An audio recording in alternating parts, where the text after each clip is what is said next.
Хлыст. Всем привет!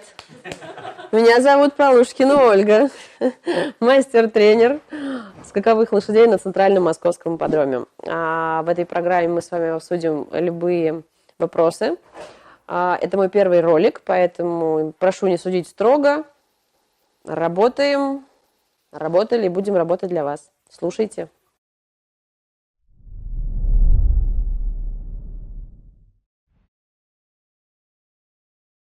Что мы сегодня будем обсуждать? Мы будем обсуждать заездку чистокровной скаковой лошади.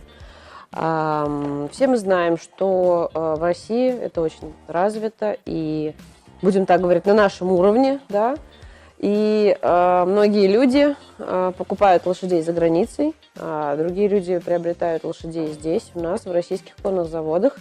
И, естественно, воспитание лошадей абсолютно разное, но какие-то общие моменты мы можем обсудить как бы на конкретных каких-то там персонажах.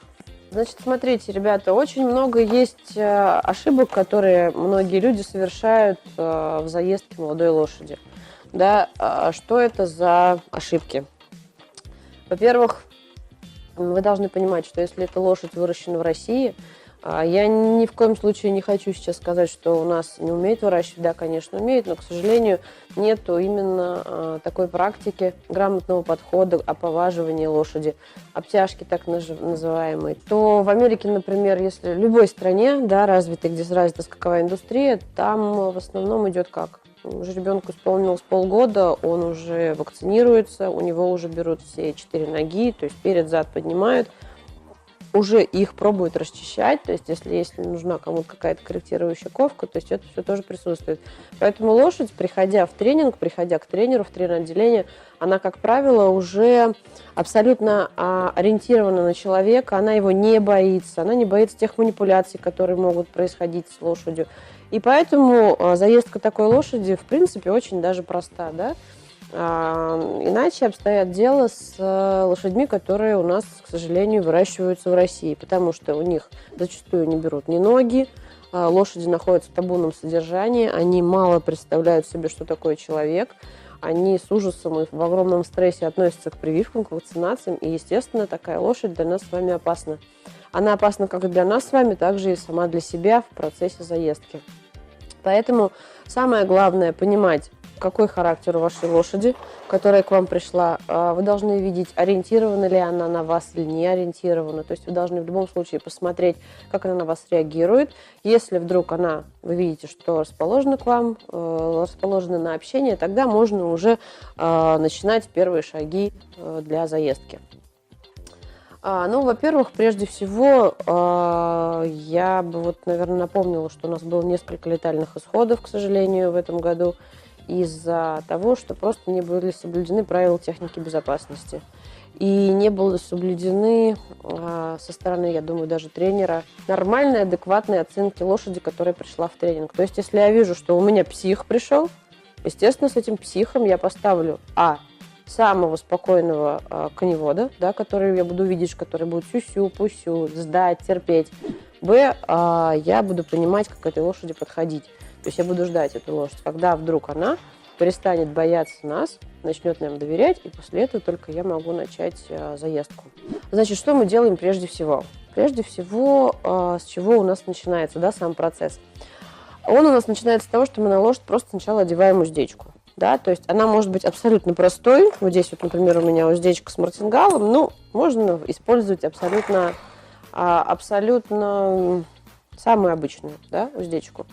Мой совет, когда вы на лошадь одеваете уздечку, вы должны использовать, то есть ни капсулы там не должно быть. То есть таких вещей, которые бы вам затруднили, это все, их быть не должно. Трендель, в принципе, самый мягкий, самый обычный, в основном 12,5 размером, потому что это стандартный размер для лошадей чистокровной верховой породы. Что мы делаем? Мы пробуем одевать, естественно, уздечку мы удлиняем для того, чтобы, когда мы возьмем за ухо лошади, чтобы она у нас там с ума не сошла. Удлиняем, грамотно берем, обнимаем за морду, одеваем уздечку, заправляем сначала то ушко, которое не видим, потом то ушко, которое видим. Все, это первый процесс. Эту уздечку лошадь берет, одевает, все спокойно. Вы ее выводите гонять просто на корде, без седла, без всего. Обычно это применяется там 2 человека, которые, в принципе, эту лошадь гоняют. Например, мой совет: погоняйте хотя бы 3-4 дня. Погоняйте просто на корде, с бичом, научите лошадь ходить в разные стороны. В принципе, на этом этапе вы всегда сможете уже увидеть какие-то дефекты, либо какие-то нюансы, которые можно было бы обратить внимание и от них уже отталкиваться. Лошадь может не ставить внутреннюю ногу, да, или, например, на левой ездой она может бегать хорошо, а на правой ездой она может кривить рот и так далее. То есть для вас должен быть звоночек, что что-то тут не так. Проверьте рот обязательно. Возможно, там какие-то волчки мешают, либо зубы где-то как-то что-то. Обязательно нужно проверить, посмотреть, сделать оценку того, что происходило. После исправления всех этих ошибок приступить дальше к заездке. Еще раз, если у вас лошадь спокойная, адекватная, я не смогла, к сожалению, в своем видеоролике показать тот вариант, когда седло нельзя одевать в гнездо, потому что лошадь может и себя убить, и вас покалечить. Сколько раз было таких случаев. Поэтому как бы в видеоролике мы видим классическую схему, но она может быть не классической, да, то есть вы видите, что лошадь пугается, боится, она неадекватно себя ведет, когда вы положили на нее седло. Ни в коем случае не надо ее затягивать. Вы просто видите, что в деннике лошадь ведет себя очень беспокойно, не продолжайте. Вы видите лошадь на улицу, на мягкий грунт, отгоняйте, чтобы она устала. И дальше потом уже пробуйте на улице одевать седло. Ни в коем случае не одевайте его в деннике. Лошадь может себя убить из-за того, что она реально не понимает, что у нее на спине, и она будет себя вести крайне неадекватно, и просто малейший удар затылком о любой угол, либо о любую твердую стену, дверь, неважно, лошадь сразу же умрет. Поэтому не рискуйте. Вообще лучше, если видите, что что-то идет не так, седло только на улице, только на мягком грунте. Вот, в нашем виде, еще раз говорю, мы это все уже прошли, поэтому, в принципе, даже из всей заездки, которая у меня была, у меня только одна лошадь что-то вытворила. Все остальные лошади, то есть это было 9 голов, мы всех абсолютно нормально заездили, и ни с кем проблем не было. Вот. Поэтому одели седло, не затянули сильно, чуть-чуть подтянули, пошли погоняли, прошло какое-то количество времени, опять чуть-чуть подтянули и дальше продолжили. И первый раз, когда мы садимся на лошадь, тоже не нужно изображать из себя ковбоев Мальборо, либо там изображать из себя супергероев, у которых Человеков-пауков и всех остальных. Во всем мире есть определенная технология заездки лошади. То есть, естественно, на лошадь нужно сначала лечь на живот, дальше на лошадь, если вы смотрите, она абсолютно адекватно и хорошо себя ведет, дальше вы уже начинаете там потихонечку перекидывать ногу, садиться. Но в этот момент вас должен, самое главное, вас должен водить человек, который опытный. Даже вы можете быть неопытным, кто сверху сидит, но водить и управлять лошадью должен быть снизу на корде только опытный, сильный человек. Потому что если он вас упустит, либо отпустит вас на расстояние длиннее положенного, лошадь, опять же, может причинить вам травму. Поэтому лучше всего опытный человек, который именно грамотно держит за уздечку, корду и держит вас. Это, как святая святых. Это должно как дважды два все знать, что нельзя. Я умею ездить, а ты вот меня, девочка или мальчик, подержи, ничего страшного. Это очень большая ошибка. Поэтому делайте все правильно, грамотно. Лошади заезжаются без истерики, лошади заезжаются без каких-либо стрессов. То есть хвалите, берите с собой сахарок обязательно. За каждый выполненный какой-то элемент, либо ту просьбу, которую вы у нее просите, вы должны лошадь хвалить, постоянно поглаживать, обязательно голосом хвалить, потому что животное очень сильно на самом деле слушает. И в этот момент, особенно в процесс заездки, лошадь очень сильно слушает ваш корпус. Ей ваши руки не нужны. То есть от того, что вы пытаетесь повернуть или взять на себя, дернуть ее за рот, для нее это настолько новое, она вас, естественно, и слушает только через ваш корпус. То есть, если вам нужно повернуть в эту сторону, вы в нее наклоняетесь. Лошадь слушает ваше тело и идет туда, куда вы хотите. Естественно, вы чуть-чуть и поводом показываете, но основное это ваш корпус. Ваши ноги, повороты через ноги, при помощи рук, естественно. И самое главное, ждите. И вот так вот я вам советовала поездить на кордочке хотя бы еще недельку. То есть 4 дня вы погоняли лошадь просто так, 4 дня вы погоняли лошадь с седлом и с всадником, И потом дальше у вас начинается уже заездка, на которой вы отрабатываете рулевое управление, да, для вашей лошади. Для этого, еще раз говорю, в эти моменты уже я бы советовала одевать уздечку с мартингалом обязательно. Как грамотно его подбирать, я уже, по-моему, где-то рассказывала, но объясню еще раз. То есть вот эти колечки, да, которые у нас подходят из-под груди лошади, они должны у лошади заканчиваться на уровне гоношей. То есть ваш повод, проходя от трензеля в вашу руку, он не должен вот так быть. То есть вот главная ошибка. Типа мы это делаем для того, чтобы лошадь голову вверх не сдирала. Это все бред. Вы вот этим трензелем надолбите десны лошади так, что она потом просто с ума сойдет. Только прямой. То есть мартингал не должен ваш повод преломлять. Только прямое. От головы лошади в вашу руку. Прямой повод. Должны выстроить мартингал так, чтобы он вам не преломлял этот повод. Дальше. Плюс еще мартингала. Даже если лошадь начинает прыгать, вы не держитесь за повод. Вы можете взять вместе с поводом за кольцо, которое находится на шее у лошади, тем самым, не задергивая ее, проводить дальнейшие манипуляции с ней. Если, опять же, вы чувствуете, что лошади что-то не нравится, а вы, например, уже проверили и зубы, еще что-то, можно использовать разные такие вот штучки, да, то есть, если мою коллекцию там трензелей посмотреть, вы можете себе помочь различными вариантами. Малышам я люблю одевать усики, да, потому что, ну, во-первых, это дополнительное ваше средство управления для лошади, которая не понимает, при помощи усиков стоп дается, не полезет кольцо в рот, и вы всегда можете им повернуть лошадь, даже если что-то случилось такое, чего вы не ожидали. Одевать вот такие жевалки. Это специальный бинт, я о нем уже тоже в Инстаграме рассказывала, который вы наматываете на трендель. Он утолщается, он становится таким жевательным, привлекательным для лошади, и тем самым лошадь отжевывает. И для вас это очень удобно, лошадь становится управляемая. Вот. Поэтому вот это как вариант именно на заездку. Либо мы цепляем кого-то, кто там закусывает или еще что-то делает. Как рычаг оно помогает, но не всегда. То есть это нужно уже оценивать непосредственно работая с лошадью. Значит, по поводу программы, которую бы я могла вам посоветовать и по которой я, в принципе, работаю уже не первый год. 2 недели посвятите лошади в любом случае на заездку, именно на спокойную обтяжку, да, то есть пообщайтесь, подберите трензель, подберите седло, потому что иногда бывает такое строение у лошади, что ей не подходит седло, в которое вы одеваетесь.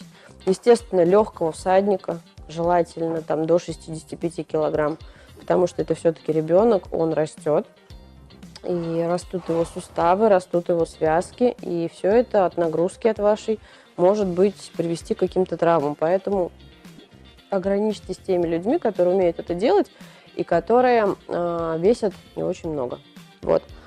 Дальше, как мы работаем? В основном мы еще потом 2 недели также продолжаем кататься по плацу, да, то есть мы приучаем лошадей к шенкелю, мы садимся на разные ноги, облегчаемся, естественно, то есть повороты проходим, пробуем кентировать на плацу, да, чтобы лошадь понимала, в какую сторону она бежит, в ту сторону она не должна ставить вам ведущую ногу. Да, то есть чтобы не было, чтобы это был не галоп, а контргалоп, да, то есть когда вы едете ездой налево, у вас лошадь должна входить в поворот с внутренней ноги, да, то есть вот она у вас вот так вот бежит на галопе. Неправильно, когда он у вас при повороте, да, то есть вот при такой вот вираже она у вас заходит ее вот так. То есть это неправильно. Это и для лошади неудобно, и для вас неудобно, и это будет влечь за собой травмы. Вот, поэтому обучайте лошадь так называемой выездке, потому что зачастую у нас в России этого никто не делает. Но если вы приедете в любую страну мира, где конная индустрия очень развита, Англия, Франция, не знаю, там Америка и так далее, вы увидите, что этих лошадей реально выезжают.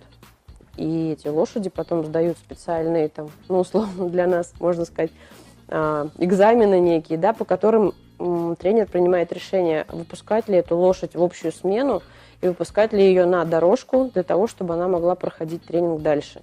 Если эта лошадь неадекватная, эта лошадь не слушается всадника, она ведет себя опасна для других животных, эта лошадь продолжает выезжаться на плацу. Как только ваша лошадь полностью управляема, вы ее понимаете, она понимает вас, вы дальше можете уже добавлять новый элемент, там, выезжать на дорожку и пробовать уже какие-то нагрузки давать. В среднем, если мы берем полуторную лошадь, ну, они там некоторые уже к этому времени становятся двухлетками, в среднем это где-то, ну, как у нас, 600 метров шаг, то есть на шагу мы лошадь расслабляем, на шагу мы лошадь чуть-чуть разогреваем, дальше 1800 метров идет рысь, причем 2 раза за это время мы меняем ногу облегчения для того, чтобы лошадь на одну ногу не уставала. Сначала одну сторону грузила на рыси, потом другую сторону грузила на рыси. Все это мы делаем, потом мы опять шагаем где-то минутки 2-3, и я уже перепрыгнула. Стоп. Я сейчас перепрыгнула тот момент, при котором мы должны понимать, что если у вас лошадь устойчива на рыси, вы чувствуете, что она очень хорошо себя ведет, она не спотыкается, она сбалансирована, дальше вы можете поднимать лошадь в кентер. Пока ваша лошадь не сбалансирована, не стоит этого делать. У какой-то лошади вы можете заездку на рыси месяц осуществлять, просто месяц рысить. У кого-то 2 месяца. Кого-то, если я вижу, что лошадь скороспелая, я через месяц уже поднимаю на кентер. В среднем начальное поднятие кентера – это 500 метров. То есть вы проезжаете 1800 рысью, даете чуть перешагнуть, отдохнуть и поехали 500 метров кентер. На кентере вы от лошади ничего не требуете. Она может идти с какой ноги ей удобно, она просто привыкает вас на себе носить. Распределять ваш вес на свои ноги, на свою спину, на затылок и на конечности. Вот. Поэтому вот примерная программа, всегда прислушивайтесь к своей лошади.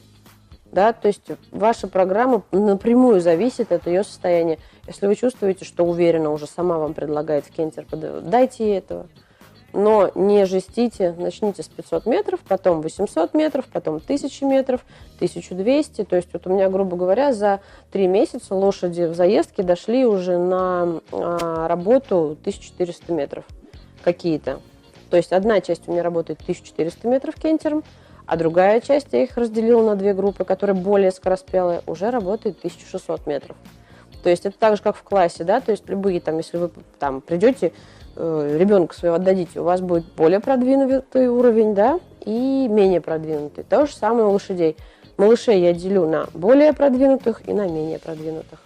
То есть те, которые могут нести нагрузки, они их несут. Те, которые еще не созрели, не выросли, либо у них какие-то еще идут там процессы в организме, я их не гружу, они просто спокойненько работают. Вот. Исходя из этого, вы уже дальше можете формировать. Кто-то у вас идет на сезон, ну, условно, там, вы смотрите скороспелая лошадь, вы можете уже планировать, как вы будете дальше записывать на скачки, либо, наоборот, не записывать и ждать. То есть все вот по мере, все очень постепенно, все с очень большим терпением и с очень большим вниманием. Вот. Все.